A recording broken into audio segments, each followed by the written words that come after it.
This is Sybert signing into Red Alert 3 on the map Carville for Game 1 of this subscriber replay casting marathon session video.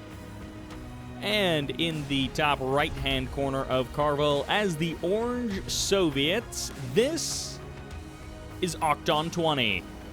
Just to the south of them as the blue, as the Allies, this is BoDOM. BoDOM. So what am I going to do with that kind of a name? He's a bottom. Anyways, as the red, as the Soviets, this is Zima 2004. And continuing around like a clock, we have as the cyan, as the Empire, Takitak. And moving to the middle, we have our final team as the purple. This is Justin 5959. And as the green, this is Yuri Prime. All right, some of you are wondering why there is 2 purple MCVs and no green. Well, at the very, very start of this map, like literally before I could even hide the UI to do my intro, Yuri Prime was defeated. So Yuri Prime was in this game playing green in one of these center positions. And, well, Justin 5959, his teammate, is going to be taking over in this game. So this is a center island versus the south versus the east edge. So you do have this island versus the 4 players on the outside, and that is one thing that people have actually asked for. Big bear attack coming up in the south. Not a sentence you say very often, but it is happening here. Peacekeepers and some conscripts going to be joining together to defeat Zima. And this is one of those matches that someone literally asked for the spawning positions of, and that I happened to grab this replay out of the email archive. And this is the exact spawning positions that someone on, I think, the C9Q9MD 2v2v2 on Carville, which was a fantastic game if you have not seen it. But someone was asking for these spawn positions. So here we go. We get to see how this turns out, but it is a little tainted. These results already don't really matter because Yuri Prime is out of this game from the get-go. So it's already a 1v2v2.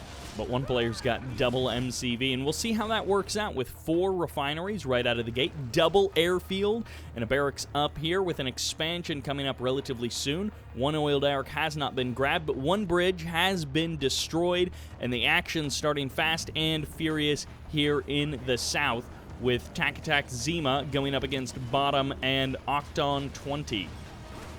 By the way, this is one of those games that I spent some time looking at because I was like, have I cast this before? Has someone else sent in this 2v2v2? I think I haven't. I think this is a new game. But to be honest, I've been sent over the last year and a half quite a few 2v2v2s on Carville, and quite a few of them featuring the same kind of players. By the way, we have crates on, so a little bit of mix-up might be happening here. Some veterancy, some cash, or some health might change the way the game is played. Probably not, though. And, yeah, so I think this is a new replay. Apologies if it's not, but I'm like 99% sure that it is a new replay. By the way, you can always send in games to be cast on the channel, but I will warn you, I am behind in my email, so if you send them in, there is a decent chance that I will not get to them for a very long time. Whoa, sells off the War Factory, and Zima is going to be getting pushed back. Octon deciding to go for the Tesla coil because, hey, that whole ground assault thing didn't work out moments ago, so instead we're going to go for the classic Tesla coil push, and that is actually working out a bit better. That conscript barely gets electrocuted there, and the harvesters all getting cleaned up by this harassment. Lovely sentry gun by Octon to defend this location. That harvester turning into a command hub, and then immediately another harvester shows up, and the Tengus just do not care at all. Apollo's going to be able to chase down a couple of these Tengus. It looks like some of them are weak, so they will get eaten up extremely quickly. And no, the Apollo's not actually finding the angle to engage, and just barely they do clip the wings off of one of those Tengus. Meanwhile, Octon and Zima going to be engaged in a firefight here of engineers between Takitak, Zima, and Octon, who will actually be supreme. It seems like somebody managed to grab an engineer, or no, maybe he's actually just been moving his MCV this whole time, so he's trying to get some engineers into his opponent's buildings. His opponent is trying to do the same kind of thing, and it's going to be a Fast Tech 2 airfield for Justin59. He has got himself Tier 3 aircraft carrier already up and running, heading around the map, and Octon going to be heading south with a little bit of an air army, but not necessarily going to be enough to disrupt Takitak and Zima in the south. 4 MiGs and a couple of twin blades, not exactly the terrifying air force that we've seen in the past. Looks like 7 Apollos, 1 Vindicator. We may end up seeing a third airfield get added on, but at the current moment, happy to just hang out with, 5 refineries so far? That guy is supposed to have picked up that veterancy crate, but it didn't quite work out, unfortunately, for Justin. A little bit of harassment by these Dolphins, trying to avoid that multi-gunner turret, also trying to kill both the hydrofoil and the seaport at the same time, but that won't quite work out. Gonna have to choose one of those targets. The Vindicator cleans up that Tengu quite nicely. Surprisingly, we have a Tier 3 allies, but no cryocopters just yet. Zima looking a little thin, going to be getting harassed from Octon and possibly from Justin at the same time. As an aircraft carrier starts bombing away. And when you're selling off refineries, when you don't have much else going on in the game, it's things are looking dangerous. Takitak and Zima looking to take this kind of section of the map. I'm not sure where this engineer is going, possibly this oil derrick here, although possibly also this super reactor here. And these bears are going to kill off this engineer one way or the other, so that's kind of a curious choice by Takitak. MiGs showing up, they take a couple of shots at the Apollos, but the Apollos skate away, and that cryocopter is not long for this world. This is 4 MiGs versus 7 Apollos with repairs, so you don't have to be a genius to know how this anti-air fight is going to go. The Apollos quickly able to overcome the MiGs, and those repairs definitely helping them survive a smidge longer. A couple of Apollos, I think, do go down there, but ultimately it's still like 5 or 6 Apollos in the air. BoDOM and Octon joining forces here in the bottom right-hand corner of the map. Takitak and Zima, again, looking quite thin on their ground presence on the southern edge of the map. Twin Blades heading back to the north. 4 refineries and an oil derrick under the control of Octon, but he's starting to get pushed back by Zima and Takitak on the northern edge of the map. They're looking to claim that little section, which, I mean, it is 4 refineries, so if they're able to take that, that's a decent amount of income. Won't power you forever, but 4 refineries will get you pretty far in the game.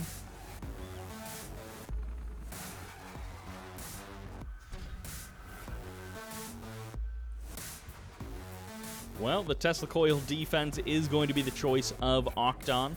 Can't really blame him for that. Ooh, a couple of aircraft carriers taking some damage here. Hydrofoil almost gets cryo shot, and the airfield survives the bombing run. The hydrofoil could also try and reset one of these aircraft carriers using its weapons jammer, but I'm not actually sure how well that would work. Apollo's going in for the save, but they saved neither of those aircraft carriers. However, the airfield also goes down, so the Vindicators wouldn't have had anywhere to land, even if they had survived. It's going to be a Tesla coil push against a Tesla coil defense, but Hammer Tanks and Twin Blades are here to break things up. Barracks going to be getting shut down, and the second flak cannon, or the first flak cannon rather, is also going to be getting shut down. Takitak getting pushed away. The Tengus get eaten up, and Takitak and Zima once again having a lot of difficulty in this game. These Twin Blades might actually be able to completely destroy this MCV, basically for free. The Chopper VXs show up at the last second, the Strikers rather, but there are too many Twin Blades even for them, and this last-ditch flak cannon isn't going to last long against these Hammer Tanks. I feel like Ooh, I don't know if you guys can see this. The space cable is here. You can see the shadow of it, but it's just barely invisible there. What causes the space cable to bless us in these games? I don't know, but it happens every once in a while. Certainly not every match. Justin building up to a big old force, but BoDOM and Octon are going to potentially cause some problems for him with these Athena cannons working away at those assault destroyers. And Tanya on the field. Justin, my man. Never mind, Justin, you loser. Can't believe you. No, we're all happy that Justin actually is in this game and actually putting up a good fight, but also going for stuff like Tanya. I'm always happy to see someone get a Tanya in a game or a commando of any kind, so I'm happy that Justin went for that he was trying to make some waves with a commando in this game. And hey, you might as well try. If you get all the way up to heroic, maybe you can feel like Vindy's 2. It looks like Chopper VX is going down. Ooh, hanging out over the water, a dangerous thing. Barely doesn't make it back to land. And Takitak losing 3 more of those strikers, unfortunately, to the forces of Justin.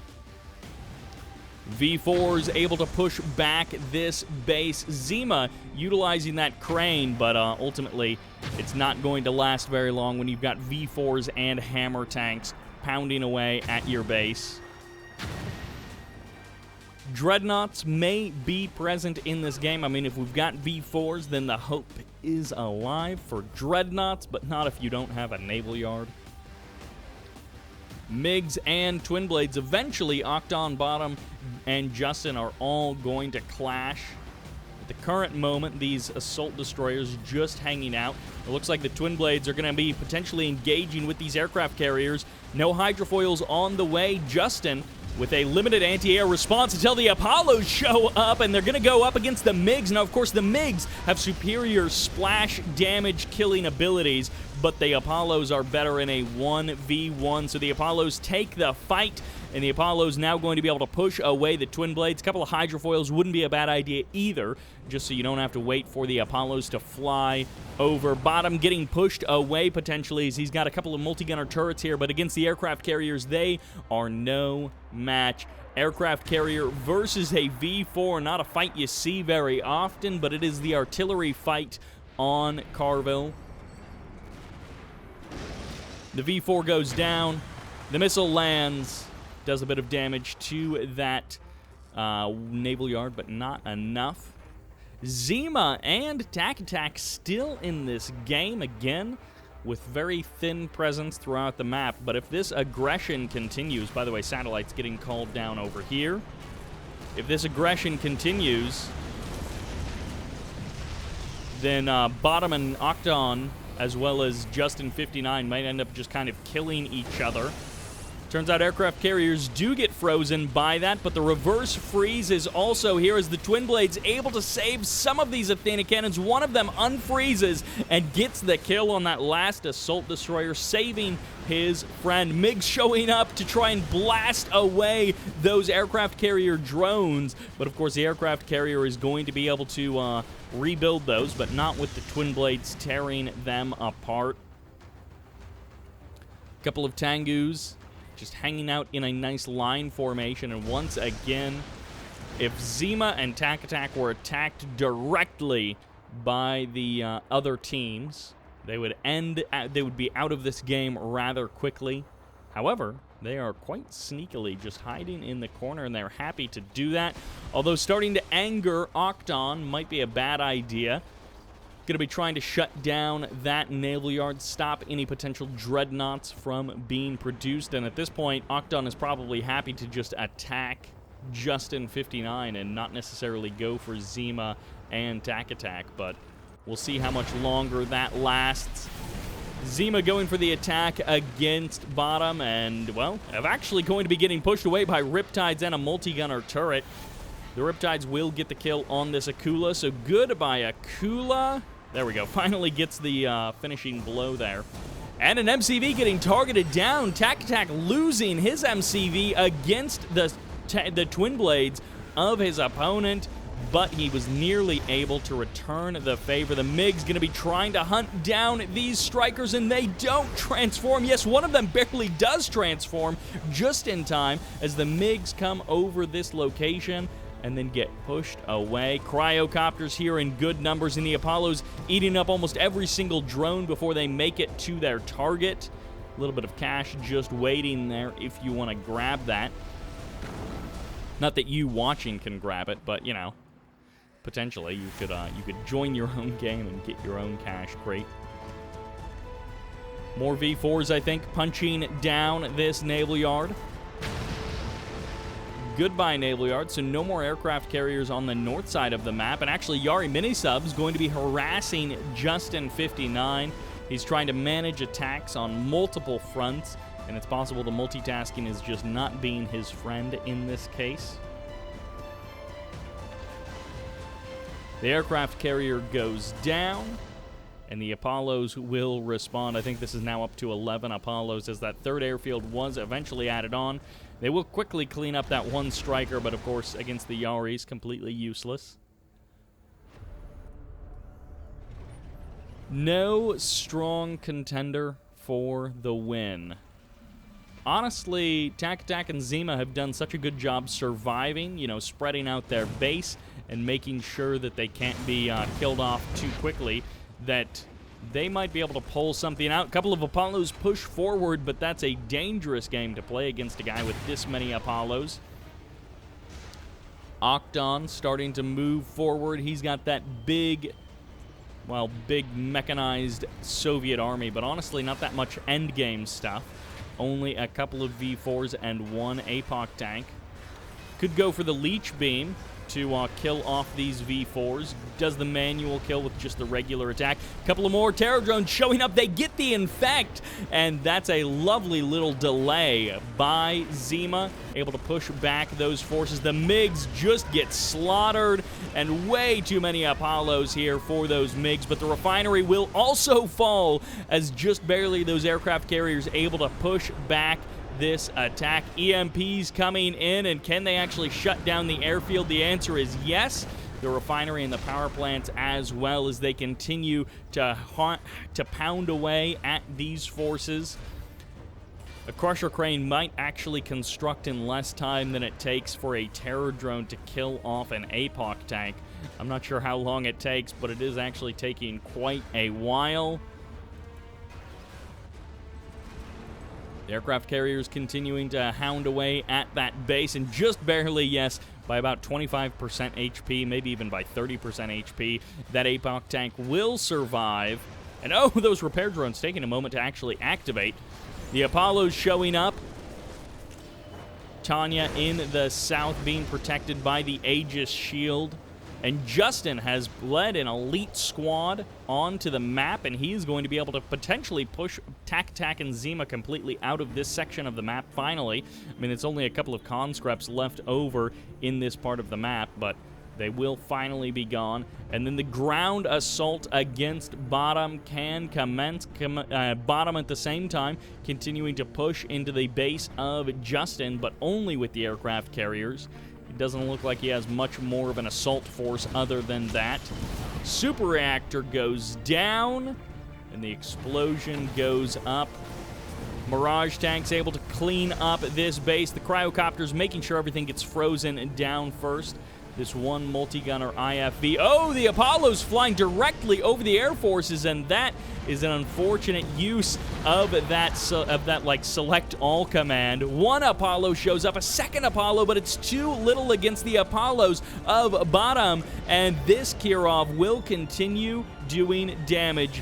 I don't know how he's going to stop that Kirov. He's going to go for the power plant. Nicely knocks out all three of those multi-gunner turrets, and he's going to be potentially... No, that's not actually a superpower being utilized. The hydrofoil's getting in on the action and able to shred these cryocopters. Justin falling apart as the cryocopters freeze his own units, and Tanya may end up getting cleaned up by the peacekeepers in the building. Justin falling apart as the Kirov takes out one of his MCVs. And this game heating up in a big way as we cross the 20-minute mark. This game's starting to get a little bit crazy.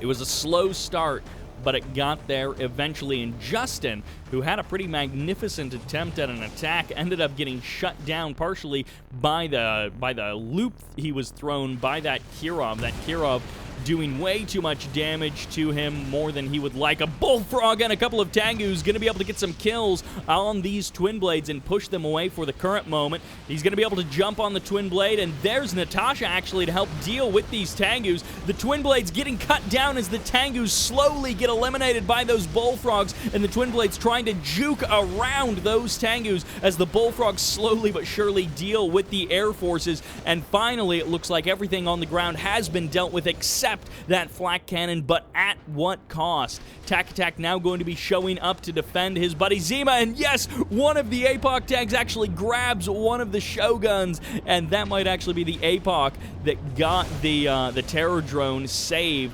against that Crusher Crane. Although it could be the other one as well. A couple of Sea-Wings showing up as well. And this Crusher, or this APOC, going for the capture of that Shogun. If you pull the high-tech units onto the rocks, it does actually destroy them instantly. It's a lovely little trick there. Final Squadron gets called in, crashes against the War Factory and the refinery there, but everything survives for the current moment. Toxins getting called in just to delay that refining any longer, or for a moment longer. Aircraft carriers assaulting the island pretty consistently, and a couple of Apollos may actually end up dying over top of these frozen buildings and causing some problems, although the cryocopters may be the thing that actually get the kill as they try and freeze, and goodbye airfield. Yep, that one goes down. This other one will get eliminated by something, and that's just too bad for Justin. He's got a big infantry army in the south. He's got at least one war factory that still is here, so he can rebuild an MCV if he needs to. His other MCV, I don't know where it escaped away to. It may have actually driven onto land. Who knows? I'm not sure what that Javelin soldier was trying to do. Yeah, those are 3 Mirage tanks. Don't let your eyes be deceived. Doesn't look like we have any spies, although that wouldn't be a bad idea for Justin to mix a couple of spies in if he's going mass infantry. A couple of spies disguised as peacekeepers or javelin troopers is a good way to stop crushing tanks from causing you problems. Crowdgeddon fires off, but the Riptides mostly escape. The multi-gunner turret gets sold off, and actually a Spectrum tower gets deployed outside of the range. One of the Riptides actually getting grabbed there, and these aircraft carriers are going to keep this infantry assault from ever really being productive. Twin Blades getting pushed away, but now the Apollos are in so few numbers that the MiGs easily deal with them. Justin 59, after being assaulted from sort of all sides, but also attacking multiple players at once and trying to live out his dream of playing a 1v2v2, is getting just dunked on from all sides, and he may very well be out of this game very shortly. A fully heroic MiG fighter takes a whole bunch of damage and goes down against that Sea-Wing. The Sea-Wing gets the kill.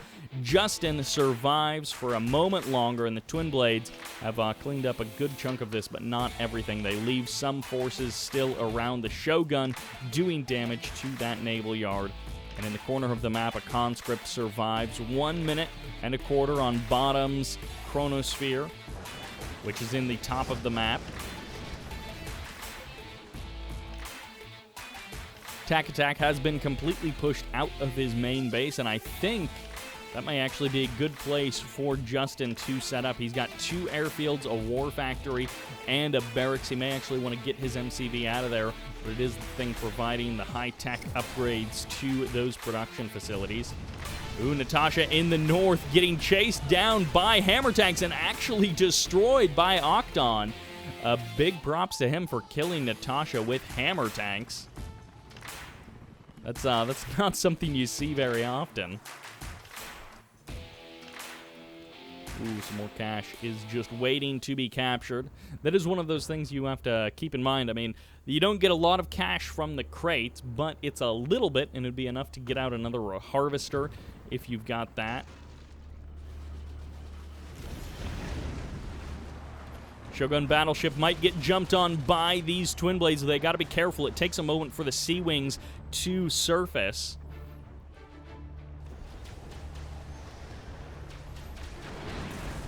Naval Yard is taking a bit of the damage there, and that APOC tank getting the grind on that Shogun and almost pulling itself down the cliff, which would be pretty funny if that was possible to do. Chronosphere is ready to go, and what will be chronoed, who even knows? This conscript will eventually get crushed as it is providing vision into that section of the map. Tanks, Mirage tanks and everything else clearing up those walls. And I guess fortunately for Justin, BoDOM doesn't have vision of that part of the map. Ooh, Natasha snipes another hammer tank and kills Natasha and the engineer. The Bullfrogs do survive. I guess you could have sent them out here onto the water, and then they might be a little bit more vulnerable for you to attack them, but they would still survive out there on the water.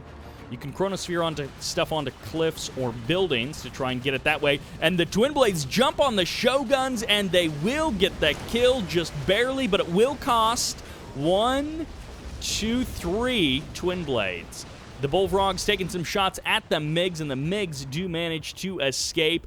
BoDOM with a gigantic force going up against Justin, who is not messing around. This guy has built a giant army to go up against his allied opponent. And the Cryogeddon fires off. It's going to catch some of these forces. The Mirage tank is going to get caught, as well as a couple of Riptides. But, of course, that should mean that there is a Cryogeddon ready to fire off on the other side. Let's see what happens. The retreat gets sounded. Justin pulling away as he sees the toxins coming in, and it looks like Justin will get caught a little bit by these toxins, but so will BoDOM, as that is a freeze-tacular. Vindicators coming in. So many Athena cannons and Mirage tanks caught in this mess, but BoDOM not able to totally capitalize on it, as enough of Justin's forces are outside of the freeze that they do survive. Final squadron getting called in with the help of the Sea Wings on something over here in the corner on the Proton Collider. 3 minutes left on that big guy.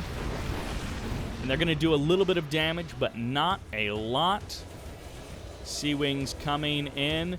In the south, the Apollo is going to be tangoing with the naval forces, and an EMP is going to crash. Misses most of the army. Double EMP, triple EMP on that Mirage tank. And the Sea Wings continuing to cause havoc in the north. That was a... What? It was just something that appeared in the top left-hand corner of the screen. I don't actually know what that was. Oh, Time Bomb catches some hydrofoils, and the Sea Wings getting pushed away. They were not able to stop that Proton Collider. They were not able to kill the super reactor, and another super reactor is going up in this base as well. But the Shoguns and the Sea Wings will be able to join forces. I have no idea who's actually going to be able to take this game. Justin, for the life of him, cannot capture that money crate. I'm not actually sure why that is. He definitely ran it over, but it's almost like it's, I don't know, lagging or glitching. And MCV actually gets killed by the Sea Wings. Wow, Takitak coming out in force to totally shut down Octon, who's got a severe lack of anti-air, apparently. The MiGs finally do show up, but the Sea Wings transform. Even the Shogun battleship will survive. I'm not actually sure what that sound cue was. I think there was balloon bombs called in or something, but I'm not sure what it was. As Natasha in the north is not actually what I'm talking about, but in the south, Precision Strike comes in. BoDOM has not been defeated, and that Mirage tank is now a tree. The building gets cleared out. Justin unable to break his allied opponent in the south.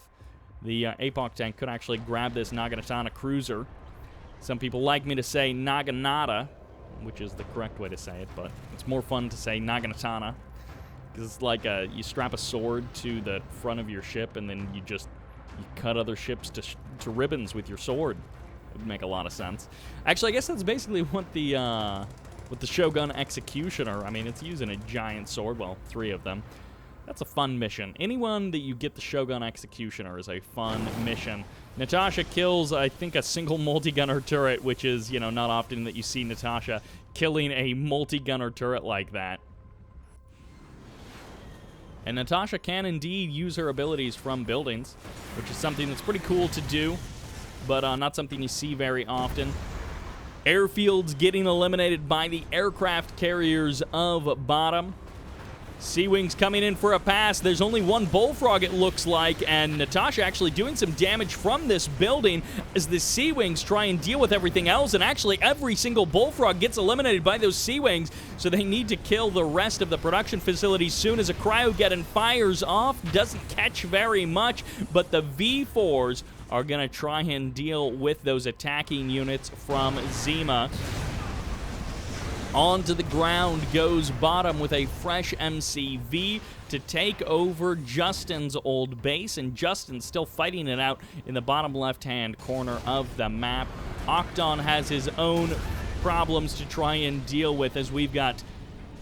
Oh, I missed the Proton Collider. I guess you guys got to see it, but wherever it fired off... Oh, definitely over here. Oh, that makes a lot of sense. Yeah, that base is gone. Well, they're going to try and figure this out somehow. Takitak and Zima getting pressed out of their original main base locations and also getting pushed out of their new expansion locations. Eventually, those walls will be deleted.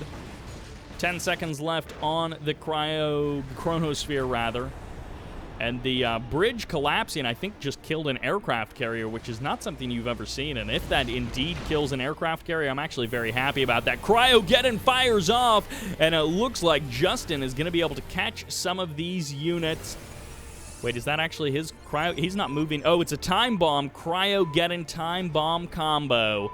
And this was even sicker when you could call in the precision bomber to kill off the time bomb, but I believe they patched that out a long time ago. The Deluxe Time Bomb takes down the aircraft carrier and 2 of the hydrofoils as well. The V4 doing some friendly fire to those hammer tanks. I mean, you can just let the hammer tanks kill the Tengu, or let the V4. Let somebody do it, but don't do it together. You just kill each other. Justin pushing into this base. The infantry coming back out of that chrono time warp that just happened to them. I'm not sure what that ability is called. I don't remember because no one ever uses it. Chrono displacement. Who knows? And this game has gone on for a long time without anyone having like a clear path to victory. Like, BoDOM seems like the biggest player in this game, but honestly, he could be eliminated if everyone ganged up on him. Takitak and Zima have seemed the weakest for a long time, but they've been putting up a heck of a fight for the amount of surface area that they've got of this map. They've got a small percentage of the map, but they make up a big percentage of the attacking. Yari Minisub is going to escape for now. Twin Blades clean up that Tank Buster surprise, it looks like. And going to be taking some shots against these Sea Wings, but just one Sea Wing. More Sea Wings might be coming in to reinforce, but no, this Naginata is going to get eliminated. Those Twin Blades, he activates his special, and it works! Oh my gosh, that works! How? How does activating torpedoes scare away Twin Blades? That's an amazing moment. It's one of the, he selected it and he hit that F key, and then it didn't make any sense, but it still worked somehow. Oh no, he's gonna fly. He's gonna drive directly under these Twin Blades. I love it when boats fly directly under air units, but you know, as a boat, flying is what you do. It's in your nature. 40 seconds to the chronosphere flying off as the balloon bombs coming in to try and deal with that super reactor. And it took me, I don't know, it was years before I realized that you could direct the balloon bombs. I learned that, I don't know, it's been a while, but I think I actually learned it in a cast. Because I always, whenever I use balloon bombs, I thought it was just, you know, like precision bomber or whatever. You just place it and it just happens. And then I was watching someone else and I was like, oh my gosh, you can direct balloon bombs. You can tell them where to go so that they're actually a little bit more useful. Not as useful as a Cryogeddon, but still more useful. Twin Blades doing what they can to clean up these buildings. The Chronosphere is ready to go. Octon and BoDOM are still in control of that top side of the map, but somehow they're also taking damage over here against these toxins, and that is a massive amount of toxins. It might actually kill a couple of these Athena cannons. The Harvester as well. Both Athena cannons go down, and the Harvester gets eliminated. Wow, those toxins doing more damage than toxins normally do. They're so often just a zoning unit. That's where the Chronosphere was used as these Mirage tanks, as if they needed help cleaning up these infantry, but they got the help anyways. Twin Blades flying over this base of Justin, doing a bit more damage. The Hydrofoil gets eliminated, and the entire naval force of BoDOM has now been destroyed. This guy used to have a presence here, and he just doesn't have anything left. I mean, he's got a ton of stuff left, but I mean, of that, like, double or triple aircraft carrier fleet that he originally had, it's all gone, and the Terror drones are going to get the kill on those hammer tanks. Justin back into the center of the map. He's running his MCV up the left side. He's got a little bit of stuff going on in the middle, but not a whole lot, and these hammer tanks will be destroyed. Justin getting chased actually out onto the water. Takitak and Zima do have the space in the north, and a fresh mecha bay may actually be getting destroyed by these Mirage tanks, as this gigantic Mirage tank column is on the hunt. They're bypassing some pretty serious infrastructure, kind of curiously. Where are they going? What are they doing? This MCV might be a hero. No, he doesn't get the crush. He's going to get the crush on, like, the weakest Mirage tank of all time. He didn't even have to, like, roll that over. That's when you just look at the thing and it falls apart. That MCV goes down, and these Terror drones are actually causing some real pathing problems for these Mirage tanks, as Takitak and Zima are going to crush through this allied base. Really, the Spectrum Tower is the only thing that really causes a problem for them, and the Ultra Torpedoes might be able to deal with that nicely. And not even the Ultra Torpedoes, just regular old gunfire does it quite nicely as they clean that up. At the same time, BoDOM crushing through these bases. I don't know, everyone just sort of decided to attack and not even worry about anything else. One Mirage tank will do the last ceremonial blast against this super reactor, and we will get to enjoy it there as it goes up in that lovely smoke. And yeah, just leaving this infrastructure here, I mean, it's not a lot, but you also bypass the MCV, allowing that to escape out to the water. Justin is trying to make his way back up to the high ground where he originally started, but he's getting blasted away by that Peacekeeper. And, well, I guess these Akula subs and these Yari mini subs are just unopposed, and they are making it through the water, destroying everything. Gonna get themselves even a little bit more. If they clean up that command hub, they're going to stop any rebuilding from happening. And again, I guess Justin is basically out of this game, but he's not. I mean, there are crates, so you can always get a bit more cash if he doesn't have enough to actually get up a refinery. He's got 2 power plants, so we could even sell one of those off and get a little bit more cash, and the MCV gets deleted. Oh, the power play BoDOM, and the space cable is here to witness. Where did the space disappeared? But Justin has been defeated. Zima has been defeated. It's all down to Takitak, and that is it for Takitak. So just that power plant left. And it looks like Octon and BoDOM have been, well, no, we still got a refinery. Let's wait. Let's wait to see if it's not an amazing refinery play. But Takitak with no production facilities left, no way to get an MCV, although he does have an MCV down here. And is he actually, he's going to try something. He's got a big naval force, but he's got a big navy, but not a whole lot else going on. Power plant gets sold off over there, and yeah, this MCV is just going to get deleted perhaps from this map. But every player or the 2 players in the winning team did make it to the end through this extremely long game. And there we go. Game number 1 of this subscriber replay special is wrapped up. Congratulations to Octon and BoDOM. They played that one out quite nicely.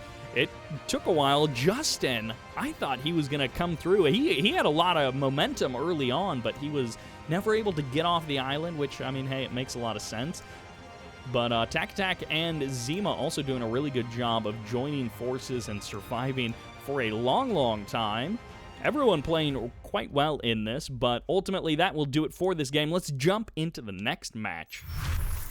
And that takes us to Infinity Isle. That's right, you are actually going to see a 1v1 in this video. It's been lots of interesting action, but not a lot of normalcy, I guess. Which I like that. I like a little mix-up with these sub-replays. Anyways, on the right side of Infinity Isle, as the green, it's GreenFire. That's right, the green player is indeed named green as well, so lots of green will be happening. Meanwhile, as the red allies, ooh. Okay, wow, this is double airfield. Whoa, okay, this guy, this is Master X3. Right up to the high ground. Oh my gosh, I don't know that I've ever actually, I mean, maybe 5 years ago, but like, if this is, yeah, these games don't happen often, and so I don't cast them often. I think maybe I've seen someone do this, but like, yikes, what is this game? Okay, we're right into a, well, it's a normal game for the Empire player. He thinks it's a normal game. I don't think he really went for a lot of scouts, so he might not have a super good idea, but he actually does get the oil derrick. That's great. With a double airfield coming out, okay, the whole point of this double airfield is to kill the Mecha Bay, and that is stage number 1, step number 1. Oh, the MCV cell for the oil derrick capture. This is the super duper all-in, which is, yeah, I mean, hey, why not? I guess you maybe should have gone for double walls? I don't know. But at any rate, we've got a Mecha Bay that's about halfway dead, with an Apollo hanging directly over it. Defender VX is ready to get jumped on, as I assume. Oh no, he's just still bombing away this Mecha Bay. I thought he was going to use some of these Vindicators to kill off that Defender core, but he gets the Mecha Bay before the Defender core even finishes, and the Dojo core, the Mecha Bay core, okay, it deploys in time. GreenFire barely manages to get it out in time, and the Tengu's stepping away. Master X3, he's got the Apollo's nearby, but far enough away. This is one of those things that, like, you know, a lesser player would have the Apollos just hanging out directly over the Defender core and killing off the power plant wherever that ended up happening. Definitely a good move. Another Mecha Bay gets eliminated, and these strikers don't do nearly enough damage to kill off the Vindicators when they come all at once like that. And double refinery, but killing off this oil derrick is a key part of the move for GreenFire. So good on him for IDing this. What a weirdo game that this is. I thought this was going to be a normal AVE on Infinity Isle, but no, this is going so weird, and that's the perfect move, killing off that refinery, that oil derrick, and now you just got to survive because this guy isn't going to be able to do this forever. Well, actually, now that he's killed that refinery, he may be able to do this forever. This allied player may be able to make something happen here. By killing off that refinery, he's actually disrupted significantly the income of our Empire player, and now if he can just keep the bombing up a little bit longer, the nice thing for our Empire player is, oh no, he didn't get any tank busters. Oh, if he had managed to get a couple of tank busters, game over. By game over, I mean not game over, but it would delay these bombing runs by just a little bit. Even the Harvester being brought on off the line here to just defend this area. I mean, there's no ground units to shoot, but at the very least, he's got that going for him. He went for a Tier 2 Mecha Bay. I don't know if that's the right move, but he's going to try it either way. Another Vindicator heading on out. And I don't know, maybe you try and shoot this power plant, but I think it's too far away. I think the power plant is far enough away that you can't actually get it. Another Defender gets out in the cell of the MCV. So this is the last Mecha Bay, most likely, that will ever be produced. There's the transform, perfectly done there, but the transform of the Defender core isn't ready yet. and there's the heal up of that mecha bay. So where does the engineer go? It goes into the mecha bay, and this is the last stand for both players. So this game is going to be over one way or the other, and killing off that refinery was a clutch move for Master, able to kill that off. Maybe even needs to separate out a couple of Vindicators to kill the oil derrick. We'll see. Double strikers are here. He's just going to go for the mecha bay. He's not going to get it, and he's going to lose a couple of Vindicators. A couple more do survive, but that mecha bay surviving that bombing run, it's got one more big bombing run left, but there's no more income, so these 4 Vindicators are it. And I guess you just position the strikers out front so that you get as many shots off before you get to the mecha bay as you possibly can. And you got to split your difference between, do you build more stuff out of the war factory, or do you just spend all of that money repairing the war factory? Because the war factory isn't actually being repaired. It's got the repair icon, but it's not actually being repaired. And here goes the mecha bay. So that's the end of the mecha bay, but that's the end of one of the Vindicators. The other 3 Vindicators do survive. And actually, the Harvester is going to break down the wall. I wasn't actually sure if they could, but they can indeed. So unfortunately for GreenFire, he didn't do this earlier. If he had realized this moments ago, then he would have actually been able to start this process a little bit sooner. And this is one of those things where it's like, if you're in this situation, do you try and get 1 or 2 of your strikers into their anti-ground mode and then use the other 2 to try and bait the Apollos in? Because, of course, if the Apollos go down, then that is truly game over. And maybe even going for the wall segments instead of going for the airfield would be a good move. The Apollo gets the kill, and 2 of the strikers have gone down. The walls are starting to be broken down. One of the Apollos getting chased away. And the Vindicators coming out for another bombing run. They're going to be able to clean up another striker, and I think that might be the end. Oh, no. Oh, the Apollo. The Apollo surviving, so this Vindicator, this striker still cannot transform. It's going to have to die. No, it transforms just at the last moment there, and that means the Apollo can actually come in here to get the damage, to get the kill, and that Vindicator needs to switch over to the other airfield. Oh, he kills the airfield, so it's just down to these Vindicators and these Imperial Warriors, and the Imperial Warriors are going to try and just target down the Vindicators. He has to get off the ground. No, he doesn't. Oh, GreenFire does it. He gets it. GreenFire gets it. Oh, wow. What a roller coaster that match was. Master X3 has been defeated. GreenFire pulls it out in the end. The double airfield MCV cell all in. Didn't work. And GreenFire IDing that oil derrick as a thing to kill. Great move. Great thinking there from him. And then, you know, if he had used that Harvester a little bit earlier, maybe the Harvester would have been killed off and he wouldn't have been able to use it in those last moments to help punch through with the help of those Imperial Warriors. But ultimately, he gets the win. Those you can't even really plan for a game like that because it gets so weird into territory that very few players have ever touched with that kind of a match. But that'll do it for that game. I think we've got a couple more to get to. And that takes us to the map, Serenity Gardens. I am so excited for this 3v3. We are not on Magmageddon. We are not on Sub-Zero Hour. We are not on Carville. We are on Serenity Garden. Oh, Burnt Out Paradise. That's the other one. In the north, as the orange, this is Libra. This is Libra, not DDF Libra. Their ally as the red allies. This is YuNo. And as the Cyan Empire, this is XYHC. All right, the Blue Empire, this is WarServer. As the Green Allies, this is Fury.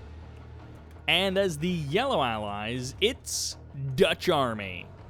Once again, this is quite an old replay, so not that a lot of people are playing this map, but they did at one time play this map, and that is great. Garage over here in the corner, and double refinery as well. I love the XYHC. Good old Shy is taking that. By the way, this guy still making rad Red Alert 3 videos. Great streams, great videos overall, and you know, he's one of those fellows that you just gotta check out. He stopped making Red Alert 3 stuff for a while. I don't remember why. Like, maybe he has a personal life, or maybe he doesn't want to dedicate his entire life to making Red Alert 3 videos, which is fine. But he's back now. He's making more Red Alert 3 stuff. It's great to see. Some streams, some vids as well. Maybe even doing some casts. We'll see. Anyways, the Apollo's chasing down that Vindicator. Fury, by the way, has a whole bunch of Smurfs that he also goes by, so maybe you know one of his other names. I think one of his other names is literally The Worst, so you may know him by that name. And then he also had a bunch of names where he called himself, like, Brutal Rolandi, and Rolandi, I think, is a Russian player, and then he also called himself, like, Brutal Darkenedge, and it's like, that's also a real player? So I don't know what this guy is doing, but Fury, he's in this game. He's losing some units. And DutchArmy, Fury, WarServer, a little bit less familiar with them. DutchArmy in 2021 seems to have leveled up his play as compared to 2020, but this is 2020 DutchArmy, so maybe not quite as good as he is currently in 2021. YuNo, Libra, and XYHC, I feel like they're the powerhouse team in this match. We'll see. We'll see, you know, 3v3. It's a different kind of a map. Maybe the top team won't be the top team, but we shall see. And Apollo getting cleaned up. DutchArmy getting a kill there, and he's actually going to get the drop on YuNo's other Apollo over here, nearly getting the kill there as they make these all sorts of curvy shapes, trying to find the right angle to escape. DutchArmy going to be losing a big group of Peacekeepers against these Tengus, so goodbye Peacekeepers. I don't know, that was 2,000 credits. Wow, probably 1,400 credits worth of Peacekeepers. Probably not 2,000 credits worth of Peacekeepers, but still a decent amount of Peacekeepers. Refinery getting harassed. WarServer going for the kill against XYHC. And XYHC, he's got one Tengu responding. More of them are on the way, but for the current moment, they're going to try and force away these Tengus. If they have the fight over the top of the refinery, or of the naval yard, then they'll definitely have the advantage. But at the current moment, there's the transform and there's the escape. Perfectly done there by WarServer. Nothing really that XYHC could do. One Apollo getting the kill there as Tengu gets given away for free. Definitely a pretty good layout for a teams map. It's not a total FFA type map. I was just kind of looking away at the mini-map as we had almost a moment there. Garage, by the way, great capture by XYHC, getting harassed a little bit here as WarServer sets up a naval yard nearby XYHC's base. More harvesters going down. WarServer really bringing the aggression. I'm liking this guy's style. He is a non-stop gas on the brake, lead foot kind of guy. He is just bringing the pain, and he is happy to push these guys as far as they can. We'll see if it ends up biting him, because sometimes players just harass until they have no units left, and then it turns out the other guy who's been playing defensively has a whole bunch of Tengus that he's moving out into your base with, and you've got nothing. So we'll see how this works out. A couple of Apollos trying to engage with these Tengus, and a Vindicator gets killed as well, but a couple of Tengus might go down as DutchArmy and Fury joining forces here. Looks like the Oil Derrick did get eliminated. WarServer going to be able to escape at least with one Tengu, and the Yari mini-subs going for the mutually assured destruction. And hey, that's one way to guarantee cost effectiveness, or at least a cost-effective ratio of 1.0, if nothing else. The MCV getting a couple of crushes here very nicely once again by WarServer. Very careful control, not wasting any of those movements. Bullfrog's finally showing up for Libra way on the other side of the map. I'm not actually sure why he bothered driving all that way, but he did indeed just get a kill, and now he's going to back on out of there. I love that YuNo is taking the middle of this map, these two refinery locations, this high ground. It's turned into just a giant mess of infrastructure for our team in the north, and it might actually be one of those points where whichever team can grab that first. My gosh, WarServer non-stop attacks, just constantly pushing out so many units, and he's even going to go for the kill on that Yari mini-sub so that it keeps his naval yard around for a little while longer. Literally, XYHC cannot catch a break from this guy taking so much damage. The garage getting targeted down even through this wall, so I guess that wall doesn't count as like an actual object that blocks attacks in this map, which is kind of curious. It's visually inconsistent there, but not necessarily a big deal. DutchArmy, not even bomb splitting, just uses them all on that, and it's happy to return back home. Libra showing up now with some hammer tanks, as well as the Bullfrogs, and the Overwatch being provided by YuNo as the satellites get called in by Libra to do that damage to those airfields. Not quite enough, but point defense drone's going to help these Soviet units last just a little bit longer as DutchArmy drops a multi-gunner turret so that he can help defend his allies' stuff. WarServer is going to move his MCV. He's going to go for the kill. It looks like, no, there's the shrink from the cryocopter. YuNo bringing the team play together. This guy is a team player for sure. Allies, Soviet, and Empire all joined together, at least in spirit, with the point defense drones defending this location. Meanwhile, the Tesla coil push, no, actually it's a Tesla coil defense, not a Tesla coil push. I was a little bit worried there for just a moment, but Libra dropping that Tesla coil to help out XYHC. And finally, WarServer, it seems like, has been broken. He's still got the Mecha Bay. He's still got a couple of refineries under his control, 3 refineries, even a misplaced refinery, so 2.5 refineries, we'll call it, as well as an oil derrick. WarServer still able to punch out a couple of units, maybe even get a couple more kills if he's able to get anything else out of this Mecha Bay. Getting up to tier 2, DutchArmy and Fury both dropping a multi-gunner turret there, and it's going to be the Javelin soldiers who try and get the kill on these hammer tanks as the hammer tanks crushing forward and literally crushing their way to victory. XYHC still has not been able to clean up this naval yard. He's desperately close to killing it off, but okay, he'll get it. Right there, it finally dies. WarServer not able to save it one last time, unfortunately for WarServer. He is getting desperately close to eliminated, but he's still fighting it out. And hey, 2.5 refineries, it's not good, but it's not terrible either. Oh my gosh, Fury drops the multi-gunner turret directly in front of that ore. That is so perfect that he just dropped it in possibly the worst place that you could. Oh, I love this from DutchArmy. He managed to sneak a double expansion out there in the corner. He's got himself 5 refineries. DutchArmy, a real powerhouse of economy in this particular game. Let's see if it translates into a whole lot of units as we transition towards the late game. Fury sending a couple of Dolphins up the right side of the map. This naval yard still here. This refinery re-established by XYHC. Oh my gosh, these Apollos having a heyday as there's the transform by WarServer, and he gets a couple of shots off there. Javelin soldiers inside of this Civ structure is a great idea.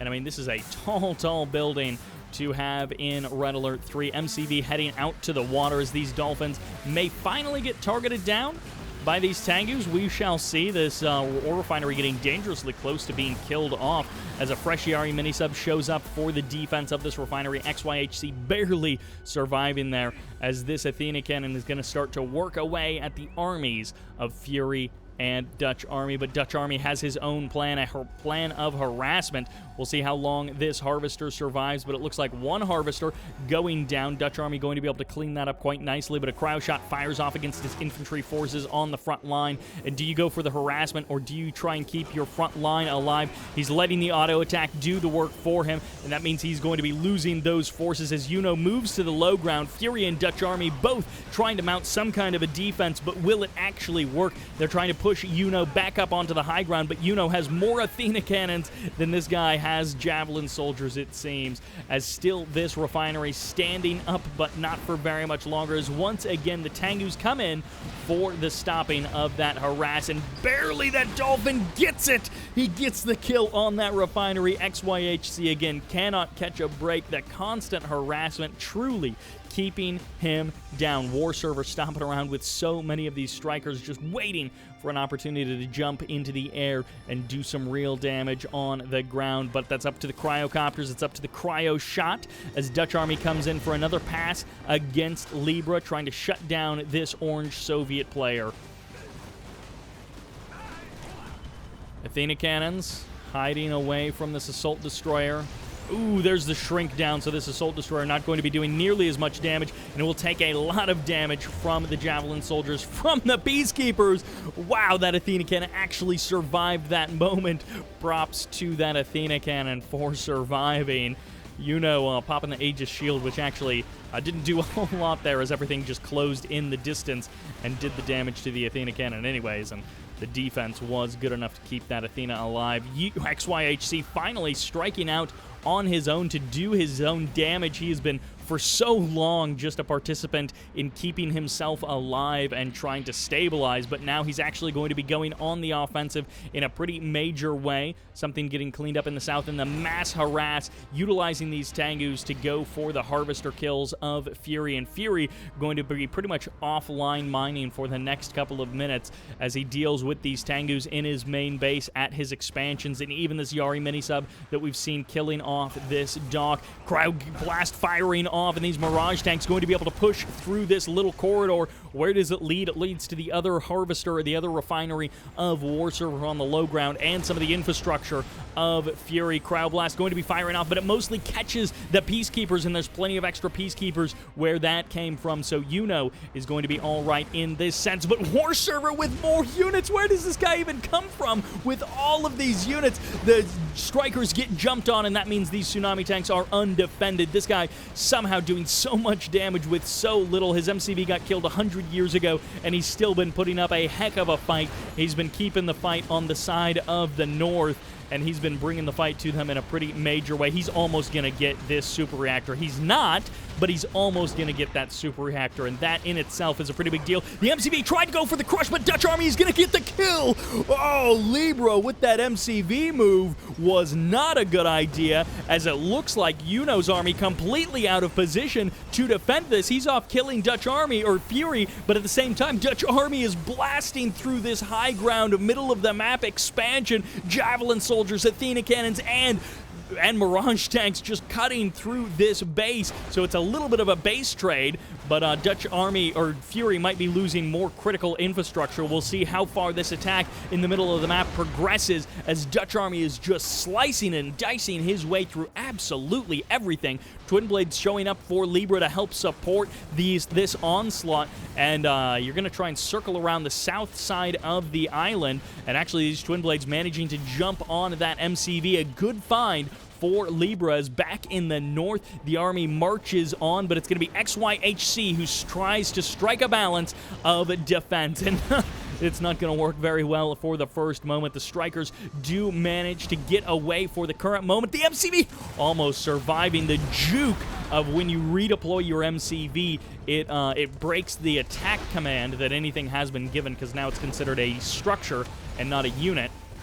So the auto attack doesn't necessarily take over. And power plant's getting targeted down. XYHC is just getting completely blasted. Calls in the final squadron. Gets nothing for it. Does some damage to the Athena cannon, but those garages being so powerful. Look at this guy over here in the corner. DutchArmy getting so much value out of that garage, and XYHC getting blasted almost out of this map, but his MCV made its way into the corner, so he's still got 2 refineries down there. He's got his own garage, keeping his own units alive for moments longer, as it looks like YuNo is cutting back through the middle of the map. Fury has been defeated. WarServer and DutchArmy are the only 2 left on the south side of the map. XYHC hanging out in the corner, and WarServer knows it. He sees it with his beady little eyes, and he says, "I know your secret." Oh man, this Conyard is actually potentially under threat. Okay, the C-Wing is here for XYHC to push that away. The main base of DutchArmy is now going to be getting ransacked. Actually, I think that was originally Fury's main base, as this is a close 3v3 with this back and forth, and the 2 corner bases going to be giving longevity to 2 of these players beyond what they would normally have. DutchArmy continuing to bash and crash through the main base now of YuNo, as YuNo has virtually nothing left. He's got Apollos down there. He's got a refinery and a power plant on the low ground, but his army is about to explode in a bad way, and he doesn't even have a whole lot left after that cryoblast finishes off a big chunk of his army. So it's about to be a 2v2. I think this is the last structure of YuNo. And no, YuNo's got something else somewhere out on the map. Oh, it's MCV down here. That's right. We saw those strikers attacking it moments ago. The Twin Blades jumping on that striker as they pass by overhead. And the Tank Buster surprise is not going to be that surprising, as the Twin Blades kill it off. YuNo, with a big group of Apollos, going to be losing them to a couple of Javelin soldiers in that building.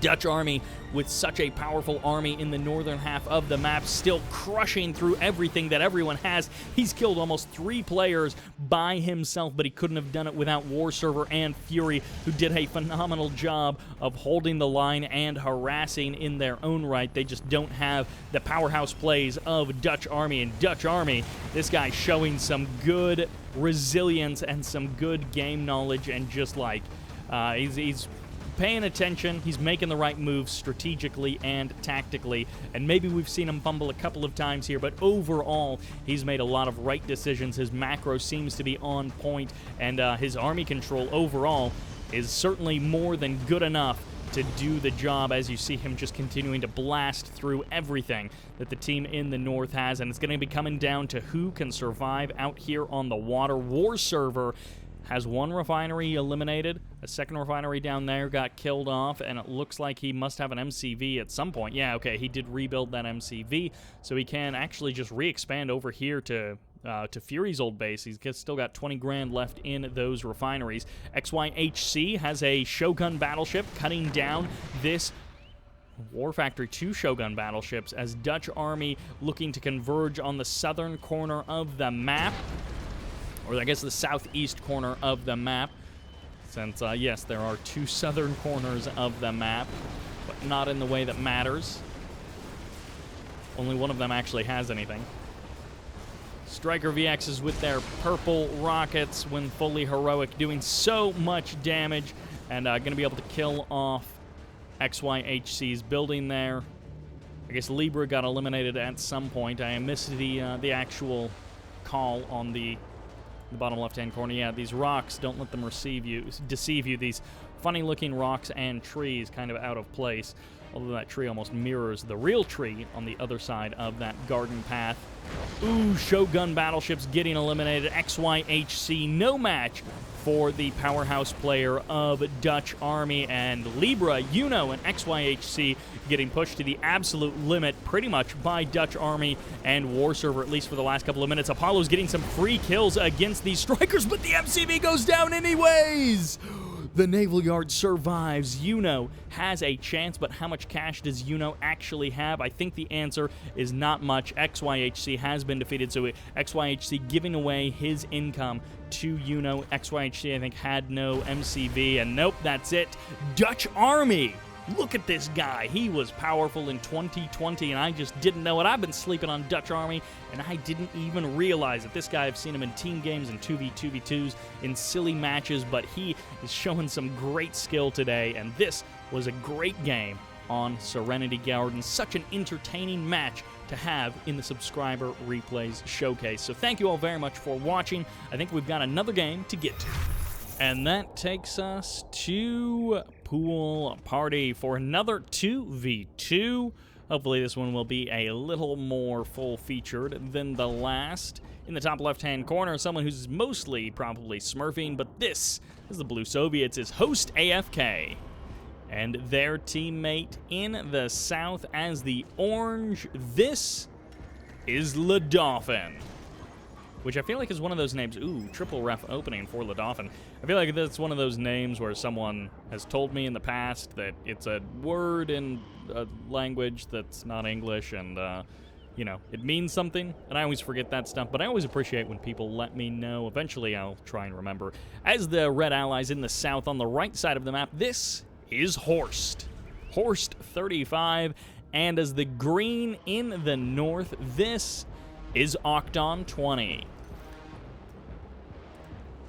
Now, I believe Host AFK is, I know one of these emails, they said something about someone was smurfing, and it's very possible that this fellow, Host AFK, is someone that I do recognize, but not so much sure at the current moment. Triple Stingray. Okay, so triple ref opening with a potential for an oil derrick steal compared to a triple Stingray opening for Host AFK. And actually, he turns around right at the start, and he's just going to be going on to land. He's going to be trying to kill off this harvester, and, well, I guess we'll see how well that works out for him. Meanwhile, in the south, a lot of infantry building up. One of the troubles that you have with the triple refinery opening is it leaves you open, especially when you don't do any extra dojos like this. When you just have the one and you send it all the way across the map, it leaves you definitely vulnerable to some infantry pushes like we're seeing here. Oh, but a fresh dojo gets so many crushes and saves the mecha bay, at least for the current moment, and the engineer does get the oil derrick steal. So ledauphin, if he's able to survive past his first couple of minutes, he's got a decent amount of income set up, and he can take another oil derrick relatively soon. But those stingrays are gone. They have done virtually nothing, and a third refinery, it looks like, is coming up relatively soon for host AFK. 2 more stingrays trying to escape out to the water, but only one of them makes it for very long at all, and nothing else coming out of this dojo, but I'm curious if anything else does get produced there. A couple of javelin soldiers starting to build up. Double dojo as the response from ledauphin, so he is not looking to make this just a Tengu game. He wants to make this a little bit more complicated. As the Vindicators come for another pass, they're going to go for the stingray. They get the cleanup there, and this just delays Octon from crossing the map and doing too much more. He does have 2 Riptides heading out on the north side of the map, so he's going to be able to harass this ore collector, it looks like, and maybe even kill it off as the infantry getting engaged as these javelin soldiers getting dangerously close to those Imperial warriors, but they do manage to escape for the current moment, and javelin soldiers inside of a Riptide going to be able to eliminate this refinery. Nicely done. Octon with the kill of that ref. Going to be able to back off now, and it's going to take a while to kill that ore collector, but eventually Octon really setting his opponents back by a decent amount, and at the same time Horst taking this opportunity to get 4 refineries up and running, and it feels like with how this opening has gone, it's going to be pretty easy for our allied team to roll this into a pretty big late-game advantage, but we'll see.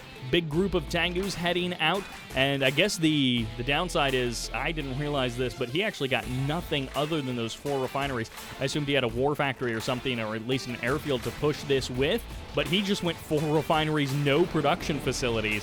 So I guess 4 refineries that fast has its cost, and that cost is he literally built no units other than that. Gets out of War Factory just in time, and he can retake that refinery relatively soon, but not before these Tengus are dealt with. Meanwhile, in the north, the Javelin Soldier gets another kill. The Bear cleans up the Javelin Soldier, but the Riptide is still here to do a bit more damage potentially there in the north. The power plant gets eliminated in the War Factory. The first IFV jumping on out, but that's not going to be a match for all of these Tengus. And ledauphin jumping on this opportunity, not wanting to play defensive or get his economy back up and rolling, instead just going immediately on the offense. It looks like a Bullfrog got cleaned up in the north there.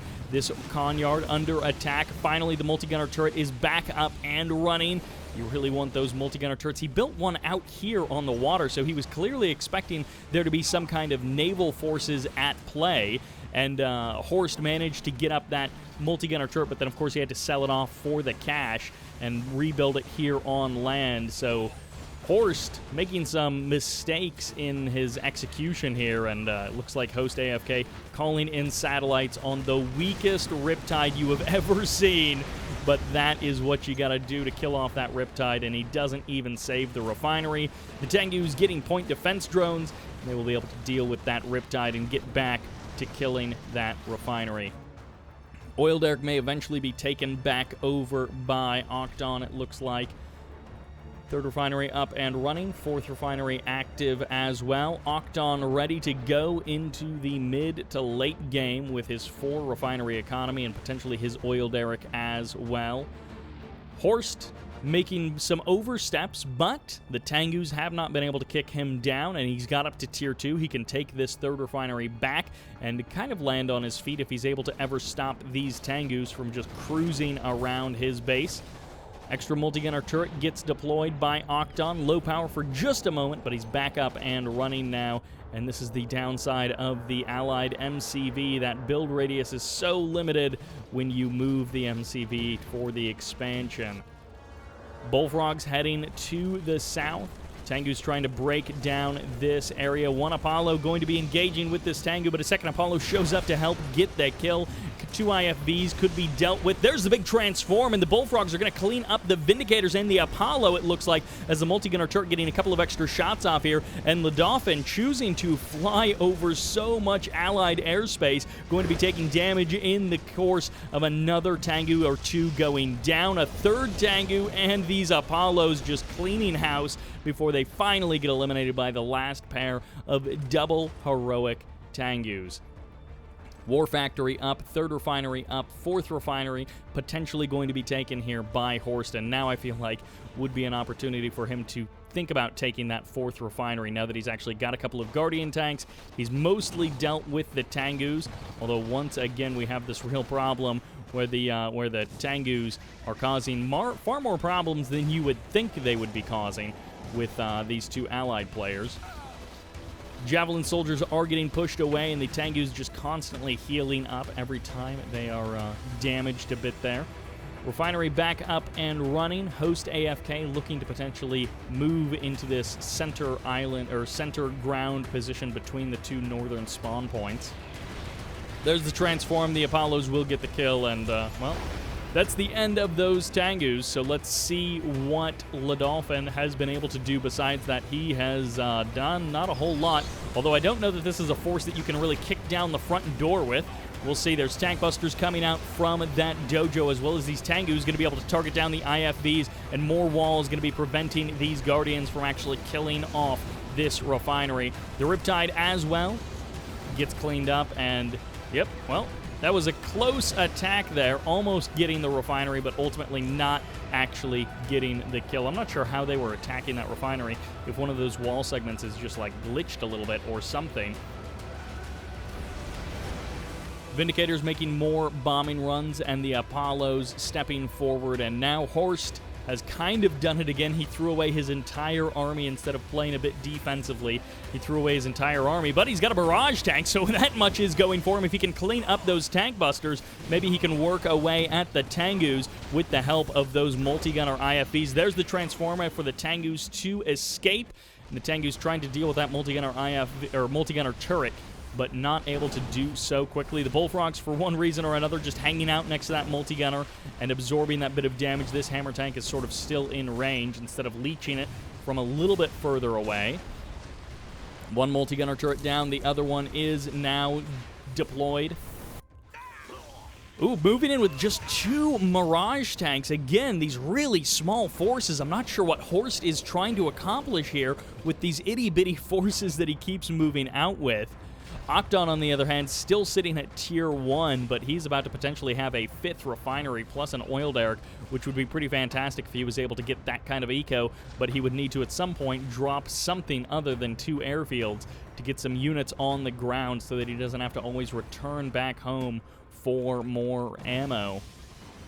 Vindicator's going to be able to clean up 3 of the hammer tanks. The Bullfrogs are nowhere near, and maybe he really doesn't need a ground army, as another barracks gets established for Octon. He's now on the front line with multi-gunner turrets and a barracks.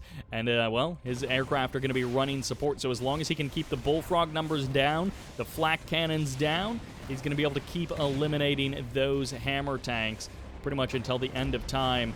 Host AFK, leaving some of his units a little bit exposed there, and the hammer tank going for the crush. He's going to get 1 javelin soldier. The others will avoid the crush for the current moment, and the Vindicators coming in to get the kill, but they both get eliminated, and that's kind of okay. Those Vindicators have certainly paid for themselves over the course of this game, and I guess getting the kill on that hammer tank was worth more than keeping those guys alive.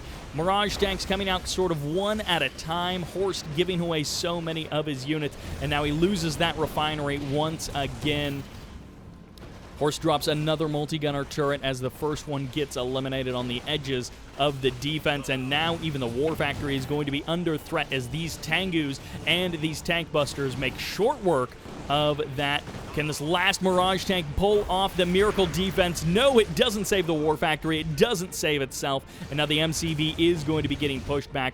Octon is potentially going to be on his own in the north if this parade push from ledauphin keeps up. There's a perfect multi-gunner turret timing as it just barely gets out in enough time to allow the MCV, I thought, to escape, but actually the MCV just redeploys there moments away from where it was just deployed. It wasn't actually an escape move at all, as the Vindicators coming in to clean up so many tank busters. Nice bomb splitting there by Octon, and with how close these tank busters are standing, they're actually dying to the splash damage, which is not something you see very often, as the Vindicators being that effective against those tank busters. What is this? What is this Twin Blade doing? He's gonna... Oh, no, it's not. I thought it was going to be an engineer drop or a flak trooper drop or something, with the way that that Twin Blade was hanging out near this refinery and airfield, and it looks like it just gets shot down. So if anything was inside of it, it's dead now. Host AFK almost getting pushed back from the front line, but he hasn't been able to make any headway. Ledauphin going to be rejoining his forces. 5 tsunami tanks now on the front line, so he finally teched up. He got himself out of that Tengu rut that he was in, and he's actually going to be moving north. I don't know if this is the best idea. He might want to focus on one guy at a time, unless he's really hoping that the two of them can break the strongest player first, which might be a little bit difficult, but we'll see. Once again, Octon with nice bomb splitting cleans up so many of those tank busters. It means the tsunami tanks all get here, but the tsunami tanks are attacking the faraway airfield, so the Vindicators are pretty much all refueled probably by this point, and one tsunami tank goes down. They need to stay in the air as the other tsunami tank gets eliminated, and the Vindicators do manage to get off the deck as 2 more tsunami tanks come in for reinforcements, and it looks like Horst has had an opportunity to rebuild some forces so he can potentially retake that 4th refinery and build up his army once again, although maybe he'll just suicide everything into Ledauphin's base. Once again, tsunami tanks are here to tear up the infrastructure of Octon, but they're maybe going to be able to jump on 3 Guardian tanks right as they spawn in. Gets another power plant as well, and with those tsunami tanks, that point defense drone and the Emperor's Rage, they do so much damage so quickly. They have a decent amount of survivability as 2 more tsunami tanks go down. The Vindicators being the finishing touch for Octon. He's able to keep those Vindicators running. He's able to keep them in the air and killing off. Oh, these bullfrogs coming in to protect the Twin Blades, and they get 2 of the Apollos. The other Apollos do manage to escape, and only 1 Twin Blade survives that initial engagement. A couple of tsunami tanks still managing to survive, and Octon going to be deploying into a command hub so that he can get himself that build radius. He can maintain that expansion. And as long as he's able to hold on to those refineries, he's going to be able to, well, maybe keep resisting. I didn't realize how many, these hammer tanks, every single one except 1 gets frozen down, and the Peacekeepers, will they get eliminated by the bears as they go for the hammer tanks, and they don't worry about the bears at all. This terror drone getting a kill in its own right, and now these hammer tanks have been delayed, but they are still here. Tsunami tanks pressuring Horst once again. The Mirage tank steps forward outside of range of that multi-gunner turret. Guardian tanks pushing forward. Octon has been building behind the front line, and so he's got Guardian tanks to step forward, IFVs as well. The hammer tank goes down to that multi-gunner turret, and the Twin Blades get jumped on as the IFVs don't have the Apollos to support them, so it's just up to the IFVs, and the Twin Blades now going to be getting pushed away by those Apollos. The delicate dance of trying to jump on those Twin Blades, but the bullfrogs protecting those Apollos, and the IFVs managing to reverse move away very nicely and get the extra couple of shots that they needed to kill off another 2 Twin Blades. Down in the south, Empire losing the tsunami tanks, but the Mirage tanks are building up numbers, so it looks like Horst is going to be able to stabilize on this 3 refinery economy. I guess he could try taking this as his 4th refinery. It might be a little bit safer than the more forward one over here, since he can't keep the army around to defend it. Refinery getting targeted down, and Host AFK is getting pushed back from the front line. He has not been making any progress on Octon's base, and now Octon striking out and doing some big damage to Host AFK, who's expanded down to the south, getting a fresh airfield down there as Vindicators come in to clean up more hammer tanks. Octon has been so active with his Vindicators, cycling them both to the north and the south. Ooh, always hurts when you have to do that. We've all been there, Horst. We all feel your pain with having to deploy an ore refinery in a non-optimal position. Barracks gets eliminated immediately. Nothing even produced from that barracks as the hammer tanks go down, and this really just bullfrogs are remaining. Host AFK getting pushed further and further back, and now the Crusher Crane will be eliminated. He's got decent eco. He's got pretty good economy rolling for the last couple of minutes, but not much more than that. Guardian Tank gets infected. Terror Drones might be the saving grace as one Terror Drone doesn't manage to get an additional kill as it kills that Guardian, and the War Factory will be eliminated. Horst needs to just hold on because it looks like Octon is pushing further and further forward and might be able to completely kill Host AFK, or at least knock him out of the northern section of the map. Tesla Coil is going down, but it'll be down to half health just from these Javelin soldiers before it even finishes constructing. The MCV is way down in the south, so Host AFK can rebuild. He can keep his hopes alive, and he's even going to be dropping satellites on this Harvester, but it gets pulled way off the line. It's really going to be safe over there, as this is actually a full-size satellite, doing some decent damage to that refinery, but no units to finish it off. This Tesla Coil has been dealt with. The Super Reactor will be deleted as well. And what are these Javelin soldiers? Oh, they're force-firing no, they're killing off that conscript. They looked like they were force-firing the ground as this Super Reactor is doomed to die. 2 Twin Blades, 2 Bullfrogs, a force that can be dealt with by just a multi-gunner turret as Octon cleans out the main base of Host AFK. Host AFK still surviving in the southern section of the map. So once again, as long as Horst can just hold on. Did he send it? He sent in all of his Mirage tanks and he lost them. He keeps attacking with these units, but he never actually has enough to do anything to ledauphin. He always just dies on the front line of ledauphin. Apollo's hunting down the Twin Blades, and it looks like that's going to be it for the majority of the army of Host AFK. He's still got a war factory. He's still got an airfield there in the south, but his economy is severely hampered from where it was just minutes ago. Selling off the refinery in advance. It looks like the Guardian Tank's now going to be turning south. They've left the naval yard, and they've left the oil derrick as well, which is kind of curious that they left that bit of infrastructure. But he's going for the MCV. He's going to try and stomp that out. But of course, is there anything? Oh, it's going to be a Sputnik. He's going to try and re-expand to his main base in a sneaky way, which is going to be really funny if it ends up working. The MCV gets eliminated, so the Crusher Crane is gone. The MCV is gone, but there is still the naval yard in the south. So for the current moment, Octon is crushing it. Cryogeddon going to be helping crush it. Host AFK has been defeated. Cryogeddon freezing all of the infantry as the Tsunami tanks go down to the overwhelming firepower of this allied team on the right side. A rocky start to this game for Host and ledauphin. They fought back admirably. Honestly, the ledauphin really recognizing how weak Horst was, and Horst prioritizing getting that eco up sooner, and then it just did not pay off for him because he had nothing. And that kind of led into that back and forth with ledauphin, neither one of them able to kill the other. And then Octon, eventually the powerhouse player in this match, killing off Host AFK, circling the win for his team. That'll do it for this game. Let's jump into the next one. And that takes us to the map BattleBase Octopon. Even though, in my heart of hearts, I always want to call it BattleBase Octagon. I don't know, is that a 6-player variant of this? I don't know. Anyways, in the north, playing as the Cyan Soviets. Give it up for GoDofWaR. His ally as the Yellow Soviets. Scrolling a little bit over here to wherever he is. As the Yellow Soviets, this is Dimon.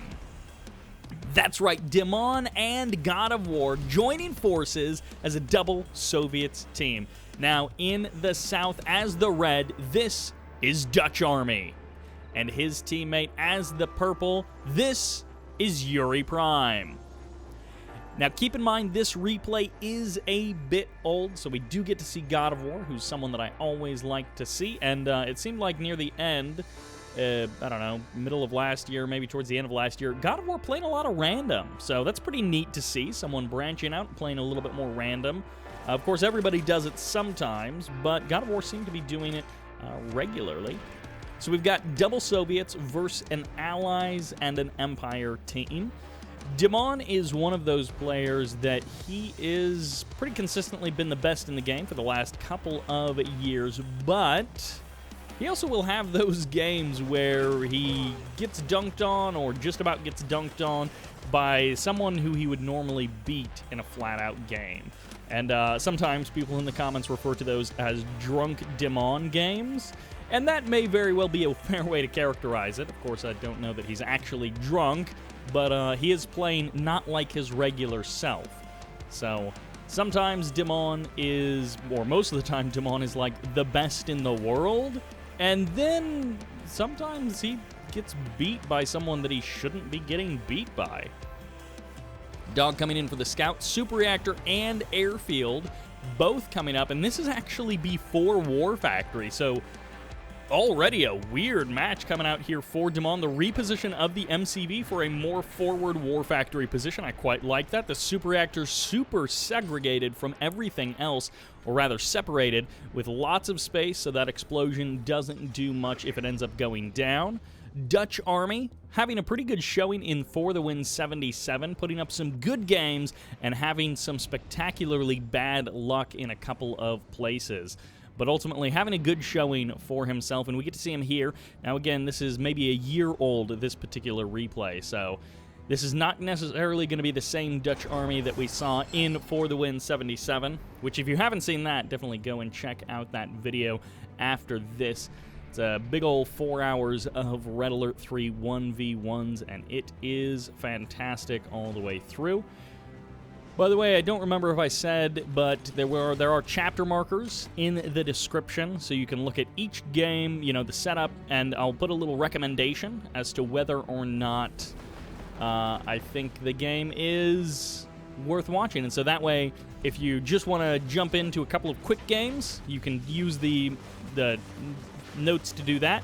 And then for those of you who are like really hardcore about Red Alert 3 and you just want all the Red Alert 3 you want, you can ignore those notes entirely and just watch everything. DutchArmy and YuRiPrime trying to take the middle of the map. YuRiPrime with a little bit of harassment, but a couple of flak troopers in with these harvesters. One of those things that really the benefit increases with the skill of the player. So you've got the flak cannon in there, the flak trooper in there rather, and he's in the flak gun mode.